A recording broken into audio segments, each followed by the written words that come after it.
What's up, everybody? I'm Blessed and Free. Welcome back to another episode of DOC TV. So you guys already know I like to bring guests on this channel so you can get a perspective on what it's like to do time in prison and what you're going to see when you're there, and kind of like what life's like, before it and after it. Because the big thing that, I want to get across on this channel is that people can do bad things in life, end up in bad places like prison, get out and change their life.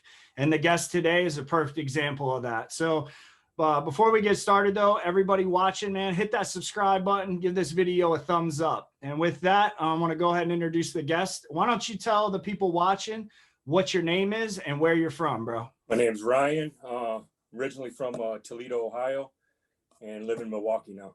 What was life like for Ryan growing up? Yeah, well, I grew up, at an early age. Life was cool, parents were always together. Never got a divorce or anything. And we lived in a pretty good neighborhood growing up at first. So I had really good friends. The community was cool, typical skateboarding, softball, baseball playing in the summertime, swimming, playing G.I. Joe, young stuff that we do, But we moved to the other side of the tracks, let's say, And my dad was always in some dirt. I don't really want to get into all that stuff, but my dad was always in some grimy stuff, he just kept it under wraps. And so I always saw this grimy stuff growing up, and I was exposed to it. And when we moved to the other side of the tracks, I was exposed to more of what my dad was doing, because these dads knew my dad, you know what I mean? So I was exposed to what my dad was doing more. And, I started hanging out with the wrong crowd and started ripping and running, breaking into houses, stealing, smoking weed, fighting, typical stuff like that. And at a young age, I went to jail, man, 13 years old. First time I got hemmed up, we stole some guns and we were shooting at like at this abandoned house, and the rollers came and we took off running, and they caught one of my friends. The next day at middle school, they called me down to the principal's office, and the sheriffs were there, and they, took me to detention center, so that was the first time I was like exposed to that. But yeah, that's crazy, man. My first arrest was when I was 12 for robbing a house and stealing some, ammunition and shit. So kind of like me, man, you started early with the life of crime. Early, huh? Yeah. And once you get in that system, anything from truancy to curfew, they send you right back, Yeah, facts. So when you went that time, man, obviously you went to like a juvenile detention center, right? Sure. Yep. And how long did you do there? The first time I did like 30 days. That was it. Yeah. But it sucked because the detention center at the time, they sent me to this other one because the city one was full. So they sent me out to this place in Bowling Green, Ohio called JDC. And all they did was keep you locked in a cell. And you were always so wild on your wing, you know what I mean, that they would never even let you out for rec because the kids were just wilding, so you'd only get out for chow pretty much in a shower in the morning. Once in a while you get some rec. So when you did the 30 days, you said you got out, they put you on felony probation? It was not in Ohio. They don't really have that. They have you just on probation, like juvenile probation. Okay. So, and then how long was it after that you caught another charge? Like in a couple weeks. Yeah, I was in and out of that. Once that started, I was in and out. I caught my first felonies though at the age of 15. Yeah, I got some drug trafficking and some other things. So yeah, and I went away for 18 months. All right. So when you got caught for that and did the 18 months, where did you end up doing that time at? At another place called Juvenile Rehabilitation Center. And then I went on to, because I got in trouble there, then went on to a place called Cuyahoga Hills. And that was in Cleveland. So what was that like, man? I know down here. Wow. Fighting. It was all juvenile. It isn't like in Ohio, if you were a juvenile and got busted and they charge you as an adult, you instantly go to prison. You don't for like a JIT camp or whatever like y'all have. But if they charge you as a juvenile, you just go to, they used to have dozens of these places in Ohio. They closed them down, over the years. But back then, I mean, they had like 30 juvenile prisons when I was growing up. They were everywhere, Yeah, DYS, Department of Youth Services. Take me through the first week, man, when you go into this kind of like a JIT camp for like in Ohio. How did all that go? Fighting instantly. So you're getting tested off the rip? Off the rip, especially being a white boy. Being a white boy, you're getting tested, man. they put some thumbtacks. Check this out. So I was, it was a big old dorm, and they put some thumbtacks under my sheets in my bed, and I didn't even notice this. And it was count time at 4 o'clock, so I was standing up. I didn't get on my rack yet, and I jump up on my rack after the COs leave, and I get wet up with these thumbtacks, you know. They were all laughing and stuff at me. So I called a whole bunch of dudes out, and it was actually the first time I got my ass whooped. You know, I mean, I got some fights growing up, but it was the first time I got real tested, you know, and they tore me a new one, bro. You know, I got jumped by probably about 10 dudes. Yeah, that's so humbling, bro. When you get that, yeah. I didn't tell her nothing, and kind of got accepted after that, you know. And then you're just fighting to fight, because that's what you do, you know. In juvie, you just fight all day. So is it like gangs in there, or is it kind of just like hometown type deal? Both. You got Cleveland cats always tried to like punk everybody else, because Cleveland seemed like the city that had the most cats in it. You know, you got Columbus, you got Cincinnati, Toledo, Akron. You got a lot of big cities in Ohio, you know, major cities, but Cleveland would always try to be the biggest and the baddest. So you're always fighting with cats from Cleveland. It seemed like.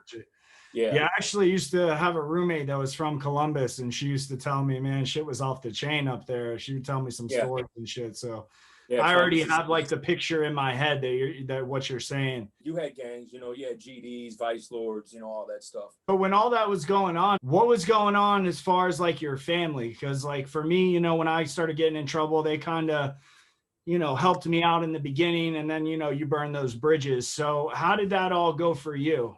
They were helping me out as a kid, and even into my first bit as an adult. My mom was always there for me. My dad, they'd come visit me. Because I think they felt, especially my dad, felt like it was his fault. You know what I mean? Because when we got caught with the drug trafficking, it was my dad's, you know what I mean? So he better take care of you then. Yeah, so I think he kind of felt like obligated, and he felt bad, you know, because that's when the time when he slowed down. You know what I mean? But it was already too late for me, because I was exposed, you know. And then when I got out of juvie, I had all this clout because I got wrapped up in like a 29 person indictment. You know what I mean? And I was one of the only ones that didn't snitch. You know, there was only like me and like 4 or 5 other cats that went to the joint, you know, and all these other cats rolled on other people and all this stuff. And so when I got out, I had all this clout from all these older cats, you know. So I was already exposed and cool and ready to run, you know, with the big boys when I got out, you know. Yeah. So how long were you out before you caught the indictment? Probably about a year and a half, I would say. Yeah. I got out, I was 17, and then well, I guess probably about a year, because I got indicted when I was 18. Yeah. All right. And then so like when you got indicted, I'm assuming they arrested you, you go to jail. Were you fighting that, or did you kind of just take a plea on that? You're saying as an adult then? Yeah. Yeah. My first case was a burglary charge, and I went to county. It was the first time I was like in county and all that, and it wasn't nothing. There wasn't no fight. You know, as long as you stayed in your lane and all that, man, I didn't have any problems. So I didn't really have any problems myself in prison. I got in like one fight, man, my first bid, and that was it.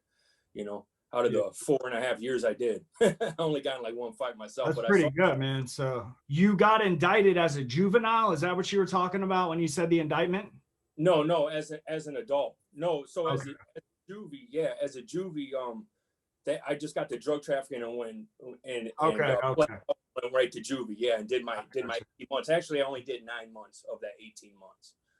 All right, I got you. So when you went to adult camp, like how did all that go? Was there a big difference from that compared to when you did the juvenile sentence? For sure, yeah. I still went in the time in the mid 90s, early 90s, when Ohio was still more convicts than inmates. You know what I mean? Right. It was still like that old school guard in there that they're trying to maintain that convict principle. You know what I mean? And it was slowly starting to change, but the convicts still kind of ran the joint when I went there. What do you think made it change? Being weak, I think. I don't know. You know, it was more of an inmate mentality. You know, COs changed maybe. I don't know. Snitching became more prevalent. You know. Sure. Kind of stuff like that. Yeah, because when I went down, like, you didn't snitch, you got dealt with, man. You know, and you never walked the yard again. You know, they Right. put you in PC, rode you out, whatever they did. You know, snitches got dealt with real quick, and that was the same in juvie too. I mean, you didn't snitch. I mean, that's just what you grew up as, and but I think slowly in time it just, you know, started changing. You know, Yeah, I feel like the respect kind of went out the window and too. the respect, yeah. Yeah. So when you were in adult camp, like on this channel, I always talk about, you know, like what's the serious thing you saw in there as far as violence and corruption. But what do you think was the funniest thing you saw when you were in prison? Man, funniest thing was probably taking acid. I took some acid in prison, and I saw some crazy shit. All the guards flying around the compound and shit. Man, I hung out with this dude, R.I.P. Mushroom, man. He passed away. He was this hippie dude I met my first bid from Cleveland. And this was in Pickaway, PCI. Punks, Chumps, and Informants is what they called it. But it was a week camp. Yeah, it was a lot of, we'll get into that some other time, but it was a week camp. It was a minimum medium camp, but yeah, my dude got some acid snuck in through like a cassette. This was when you still got cassette tapes sent in, right? And this chick from Hawaii, I think he got it from some bra from Hawaii, because this dude just was a deadhead. He traveled throughout America, just listening to Grateful Dead and hanging out in that crowd. You know what I mean? Yeah. And the chick put the acid in the cassette tape, you know, and then sealed it back up like it was brand new. Because in Ohio, you could get clothes boxes. I think it was like 2 clothes boxes a year and 4 food boxes a year sent from your family or your friends. You know what I mean? So you would get that sent in, and people would be trying to sneak in all types of shit. You know what I mean? From dope to whatever. And he got this acid in, and it was like 10 of us took it, bro, on the yard that morning. Like 8 in the morning, I took it, and it was the biggest mistake I ever did in my life, bro. Did you have a bad trip? Yeah, because you're locked up. Because at first, yeah, that's what I would think. Then you start thinking about all this time, and it was crazy because out on this yard you could see the Sally Port, bro. And at the time they had a new bus of new convicts coming in, right? And this song from the Who was playing, Teenage Wasteland, on the radio, and I started thinking that the whole damn prison system was a wasteland for adults, bro. Like this is where they throw garbage, and we were, you know what I mean? I'm not gonna get into it. The trip turned into that, and then you start tripping on all this time you have, and it was a difficult trip, bro. I'll tell you that. But yeah. So in Florida, man, like we have a lot of corruption as far as like the officers and the wardens, the captains. They're, you know, it's half of them are related because they all live right outside the prison in a trailer park. So when you got beef with one of them, you got beef with all of them. How did that go in Ohio as far as like what you saw as far as corruption and violence from officers on inmates? Did you see any of that, or is it bad out there? Yeah, it is not in the joints. I was never in a close or a maximum security prison. I was always medium or minimum. Okay. So I know on those levels of prisons, they were more in the boonies, you know what I mean? In the boondocks where you saw a lot of that. The prisons I was at, the corruption, I saw goon squads right down on many times, or when I was back in the hole, all types of crazy shit, getting gassed and COs running up in there whooping your ass. Definitely. But like I told you when we first talked on the phone, I was getting I know my dudes were getting straight alcohol from COs, you know what I mean? I was drinking Jose Cuervo on my 21st birthday out of a Cuervo bottle, bro. That we bought for $100. That we bought for $100 bill, bro, that we snuck in through a visit. My dude got through a visit, and I don't know what CO he was getting it through, because that's how real we were in prison. You know what I mean? Like, you didn't even tell your tightest boys what CO bro, facts about that. Yeah. That was how we rolled. You know, we had a real tight-knit crew, and we smoked bud every day, and you know, worked out, ate breaks. That's what we did, you know. So what do you guys call it out there? Breaks? Breaks, yeah. Remember that other that one dude you had from Ohio? He called that's what I was just gonna say. Yeah, so we made tuna breaks, beef stew, chili breaks, the spreads, breakdowns, whatever. Yeah, but we call them breaks. Yeah. I got you. Yeah, I remember him saying that when I interviewed him, because in Florida we call it bricks because it locks up like a brick when you know when you cook. But it all makes sense, bro. It's all the same. Yeah, ramen noodles, chili, tuna, whatever you want to, you know, jack mackerel, whatever you want to throw in it. Yeah. Yeah. All right, man. So when you were in prison in Ohio, like, did you said, I know you said your mom and your dad were visiting you, but like as far as like family and being free, when you're in prison, like what was the thing that you missed the most? Like it could be, you know, sleeping in a normal bed or being able to hug your parents, or Yeah, like yeah, what was the thing like when you laid in your bunk at night and you know you were just zoning out? Because yeah. that's what I did. And like what did you used to think of, like, damn, I can't wait Girls. to go do the girl? Yeah. Girls, Well, yeah. that's kind of I miss easy right girls. I there. miss the females. Definitely miss the females. But just freedom, just the everyday thing of walking around. You know, just being free. You know, because prison sucks, man. It don't matter where you're doing time at. You just don't go home. You know what I Right. mean? And you're around a lot of dudes. It was the first time I was exposed. I try to tell people it's like you just go to Mars, bro. Like you're on Earth and prison's like Mars. It's a whole other environment, man, you know, that people just aren't familiar with, man. And I wasn't exposed to that.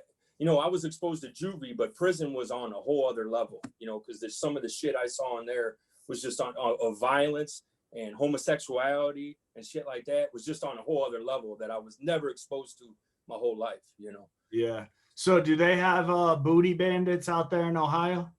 They got booty bandits. Yeah. They got Yeah. booty bandits. Yeah. But, you know, they only tested the people that were testable. You know what I mean? Yeah. If you act like one, you know, or you a white boy, what I saw the most was the dudes that were from not from the cities, you know what I mean? Dudes from the country or whatever come in thinking they this or that, or they gang banging, or and they really ain't, you know what I mean? And then those booty bandits suck them in, man, run game on them just like you run a game on a broad, you know, on the streets, you know. Yeah, But that's how it goes in Florida too. but there's so many homosexuals in prison that I don't think you really saw that anymore like you did in the 70s and in the early 80s like you do, you know, like you did Yeah, back then. I always say, man, there's too many people giving up the booty to have to So take some many. booty. You know Yeah, what I'm saying? So yeah. That first camp I was at, Pickaway, that's what it was known for: punks, chumps, and informants, man. It was a real soft camp, and the gays had their own yard, bro. A yard. A yard was where all the gays hung out, bro. And they'd have picnics. They'd be out there like rubbing each other's feet and holding hands and all types of weird shit. You were like, what? so all right, man. So you're in adult prison. You're close to getting out. What was the plan for Ryan when you know you were going to be getting out of prison? Did you have my a first time. My yeah, first time. yeah, I didn't really have a plan. I was gonna rip and run as soon as I got out, bro. I didn't really care. I just wanted to get out and kick it with some girls and party, man. Because I was still young, you know what I mean? yeah? I didn't have a plan. I got out when I was 19. So, you know, I only did 6 months my first bid. I think I had an 18-month sentence and I got a juvenile what was it called? A judicial release from the judge. So I went back in front of the judge and when you're riding back, so say you're in Ohio, they got a thing called new law, right? So anything, I think it was April of 95. I don't really remember the date, but anything after that, you didn't have any tails anymore. It was flat time. So say you got 10 years, you did 10 years flat. You know what I Man, mean? But you can get out on a thing called judicial release. And if you're like a felony 4 and 5, I think you had to do 30 days until you could go back, or 90 days. I can't remember, so long ago, bro, you know. But I think mine was a felony 3 and I had to wait 6 months. So I did 180 days. You had to do an actual 180 days in ODRC, you know, in prison. And then if you got your call up to go back to court, you knew you were getting out because they weren't going to bring you back to court just to tell you no. You know, they do that over paperwork. So I knew I was going home, went back to court and got released from the county, actually. You know what I mean? Because you're sitting in county, you know, going to court and all that. So right. got So out, what man, happened? and partying instant. So you just got out and went straight to partying? Yeah, straight to kicking it. Yeah, I think I had to get a job and all that. You know, I had a probation, you know, a parole officer and all that, but I wasn't stunting none of that. And yeah, I went right back to. I started selling dope and hitting the streets hard, man. You know, trying to get money and all that shit. And all my new dudes I met in prison. You know what I mean? You meet all these new cats and you hook up with, you know, on the different connections and all that. And because I was young and stupid, all I did was live for tomorrow. You know, I just was kicking it, man, living for the day. You know what I mean? Never thinking about tomorrow. So what happened then when, I mean, obviously you said you got in trouble again. So how did Yeah. all that go down? Which I'm taking it you went to prison twice then, right? Yeah. So the second time then I caught, so I'm out with time hanging over my head for the burglary. You know what I mean? If I get caught, I think I can go back up to and finish my 18 months I had hanging over my head.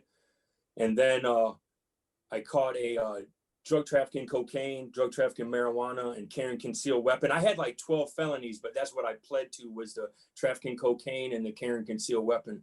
And they gave me 4 years and 18 months, and they ran it together. So you got, okay, so you got what, 2 traffickings? You yeah, got I had fleeing and eluding. I had a whole bunch because I ran from the cops. right. Whole bunch. Yeah. So then what did you end up getting for your sentence when you went back the second time total? Yeah, 4 years and 18 months ran together. Yeah, so Okay. 4 years flat. All right, so we're going to do part 2 to this interview. He went back to prison. So on part 2, we're going to talk about what he's seen. And from what I've heard, he saw some crazy shit. So, but before we do that, before that episode drops, don't forget to turn post notifications on all. So when we do drop it, you can hear it first. And with that, it's DOC TV, and we're out.